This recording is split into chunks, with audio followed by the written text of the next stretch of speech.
anh lấy mứt cứ quay ta đang hạc này để lấy ướt xiêm hoài dù giáp tê hàng nơi ta mơ song để mi lại hàng ngao cầu đã xê ha anh tin lại anh xiêm lại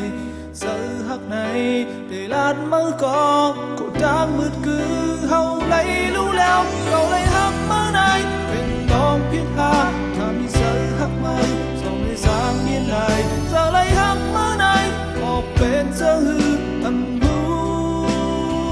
hú lại âm khâu yan mơ cay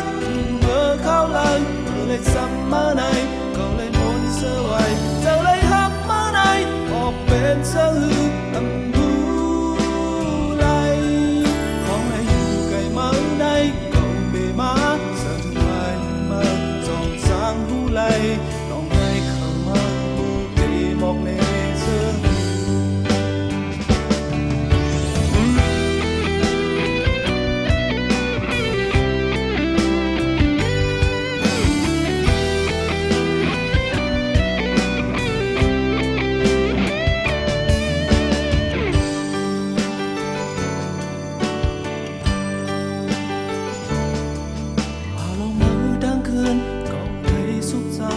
giang non lấp nhau giờ căng cơn này đây mi giờ hát nở đi mơ này để ăn ngọt để âm hát để con hồn giờ hát này để lát mơ có